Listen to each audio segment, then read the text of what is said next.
അസ്സലാമലൈക്കും. അസത്യത്തിനെതിരെ സത്യത്തിന്റെ പടവാളുയർത്തിയ, അധർമ്മത്തിനെതിരെ ധർമ്മത്തിന്റെ വിപ്ലവഗീതം മുഴക്കിയ മുഹമ്മദ് മുസ്തഫ സ്വല്ലല്ലാഹു അലൈഹി വസല്ലമയുടെ ചരിത്ര കഥയാണിവിടെ പറയുന്നത്. ഇത് അതിലെ 13-ാം ഭാഗമാണ്. അള്ളാഹു ഏകനാണെന്നും അള്ളാഹുവിന് വേറെ പങ്കുകാരനില്ലെന്നും മുഹമ്മദ് അവന്റെ റസൂലാണെന്നും സാക്ഷ്യം വഹിച്ചതിന്റെ പേരിൽ ബിലാൽ റളിയല്ലാഹു അൻഹു അനുഭവിച്ച കൊടിയ പീഡനങ്ങളായിരുന്നു കഴിഞ്ഞ ഭാഗത്തിൽ ഇവിടെ ചർച്ച ചെയ്തത്. ആ കൊടിയ പീഡനത്തിൽ നിന്ന് ബിലാൽ റളിയല്ലാഹു അൻഹുവിനെ രക്ഷിക്കാൻ അബൂബക്കർ സിദ്ദീഖ് റളിയല്ലാഹു അൻഹു ബിലാലിനെ വിലയ്ക്ക് വാങ്ങി സ്വതന്ത്രനാക്കി. ബിലാലിന് ഇസ്ലാം മതത്തിൽ ഉന്നത സ്ഥാനമുണ്ട്. നബി സല്ലല്ലാഹു അലൈഹി വസല്ലമയുടെ മുഹദ്ദീൻ എന്ന പേരിൽ ബിലാൽ തങ്ങൾ അറിയപ്പെട്ടു. ഒരുപാട് ത്യാഗങ്ങൾ സഹിച്ച് ഇസ്ലാമിലേക്ക് കടന്നു വന്ന ഒരുപാട് സഹാബികളുണ്ട്. അതിൽ പ്രമുഖനായിരുന്നു ഹബ്ബാബ് റളിയല്ലാഹു അൻഹു. ത്യാഗത്തിന്റെ ഇതിഹാസമാണ് അദ്ദേഹം. അദ്ദേഹത്തിന്റെ ജീവിതം ഉമ്മു അമ്മാർ എന്ന ക്രൂരയായ സ്ത്രീയുടെ അടിമയായിരുന്നു ഹബ്ബാർ റളിയല്ലാഹു അൻഹു. പകലന്തിയോളം പണിയെടുക്കണം, മൃഗത്തെ പോലെ. അവകാശങ്ങളൊന്നുമില്ല, അടിമയല്ലേ.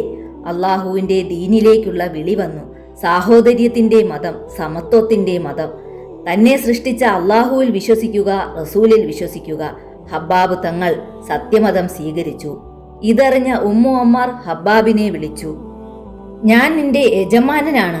നീ മുഹമ്മദിന്റെ മതം ഉപേക്ഷിക്കണം എന്ന് ഞാൻ നിന്നോട് കൽപ്പിക്കുന്നു. ഇത് നീ സ്വീകരിക്കുന്നുണ്ടോ? ഹബ്ബാബ് റളിയല്ലാഹു അൻഹു വിനീതമായി പറഞ്ഞു, നിങ്ങൾ പറഞ്ഞത് ശരിയാണ്. നിങ്ങൾ എൻ്റെ യജമാനനാണ്, ഞാൻ നിങ്ങളുടെ അടിമയുമാണ്. നിങ്ങൾ കൽപ്പിക്കുന്ന ജോലികളെല്ലാം ഞാൻ ചെയ്യും. പക്ഷേ എന്നെ സൃഷ്ടിച്ച അള്ളാഹുവിലും അവന്റെ റസൂലായ മുഹമ്മദ് മുസ്തഫ സ്വല്ലല്ലാഹു അലൈഹി വസല്ലമയിലും വിശ്വസിക്കാൻ എന്നെ അനുവദിക്കണം. അത് കേട്ട ഉമ്മു അമ്മാൻ ക്രോധത്തോടെ പറഞ്ഞു, ധിക്കാരി, നിന്നെ ഞാൻ.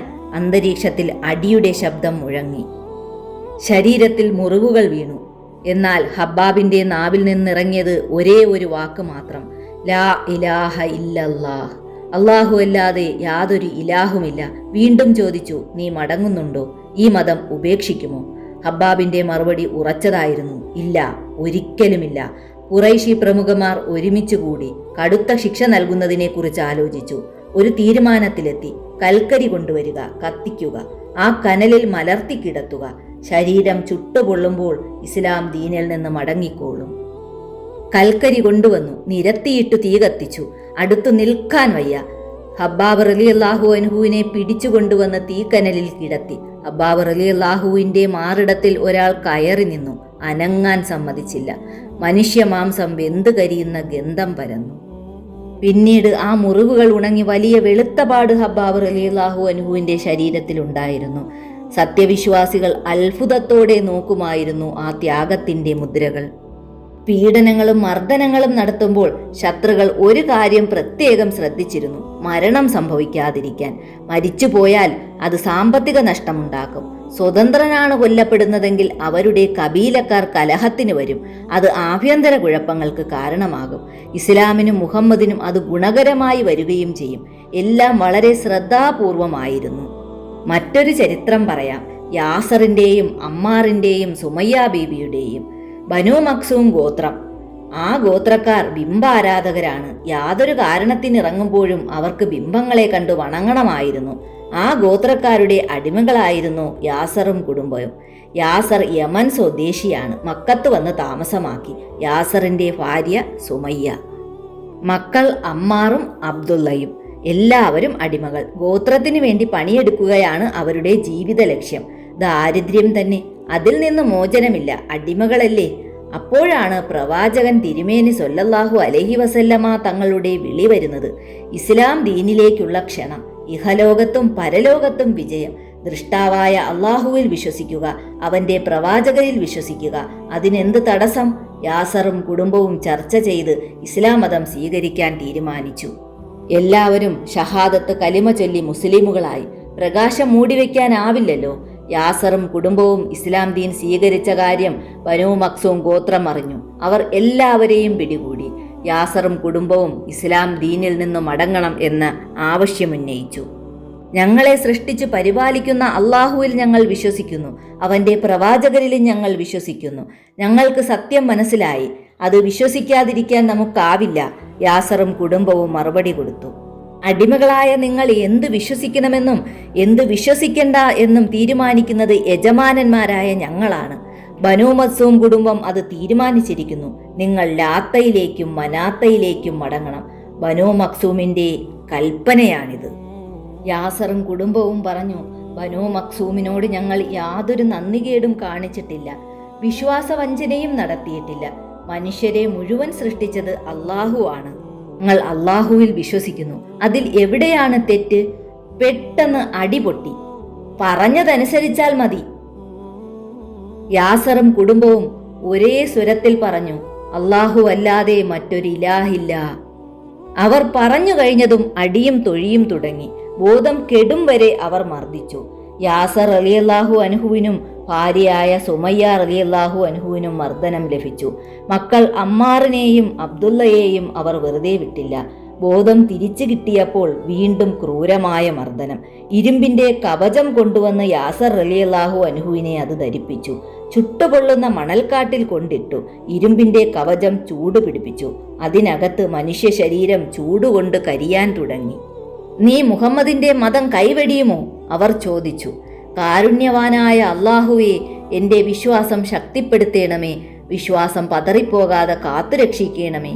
എല്ലാ പരീക്ഷണങ്ങളും തരണം ചെയ്യാൻ എനിക്ക് കഴിവ് നൽകണമേ. ഉള്ളൊരുകിയുള്ള പ്രാർത്ഥനയായിരുന്നു യാസറിന്. സന്ധ്യാനേരമായപ്പോൾ യാസറും കുടുംബവും താമസിക്കുന്ന കൊച്ചു കൂരയുടെ സമീപത്തുകൂടി പ്രവാചകൻ സ്വല്ലല്ലാഹു അലൈഹി വസല്ലമ തങ്ങൾ നടന്നു വന്നു. ദുഃഖം കൊണ്ട് ആ മുഖം വാടിയിരുന്നു. യാസർ കുടുംബമേ, ക്ഷമ കൊള്ളുക. നിങ്ങളുടെ വാഗ്ദത്ത ഭൂമി സ്വർഗമാകുന്നു. ക്ഷമ, ക്ഷമ. പ്രവാചകൻ അത്രയും പറഞ്ഞു കടന്നുപോയി. സ്വർഗലോകം, അത് ലഭിക്കാൻ ക്ഷമ കൊള്ളുക. ബനൂ മഖ്സൂം ദിവസങ്ങളോളം യാസറിനെ മർദ്ദിച്ചു. ശ്വാസതടസ്സം നേരിട്ടു.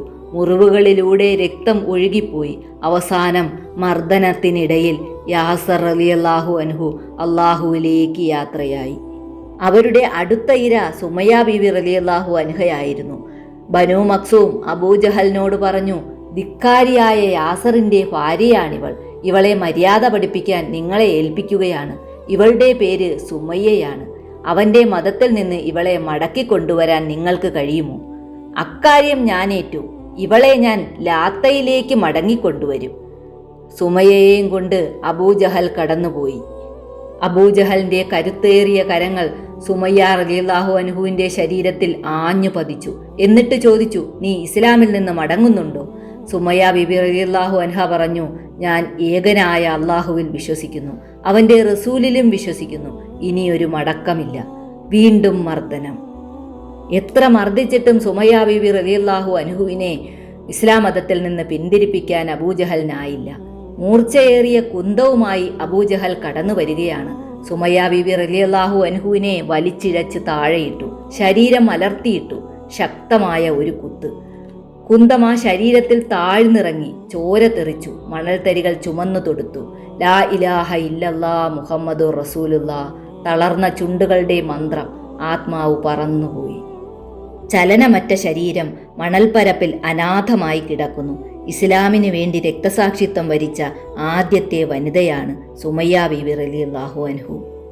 മുത്ത് മുഹമ്മദ് മുസ്തഫ സ്വല്ലല്ലാഹു അലൈഹി വസല്ലമ തങ്ങളുടെ ചരിത്രകഥയുടെ ബാക്കി ഭാഗവുമായി ഇനിയും വരാം. അസ്സലാമു അലൈക്കും. ചാനൽ ഇഷ്ടപ്പെട്ടാൽ സബ്സ്ക്രൈബ് ചെയ്യണേ.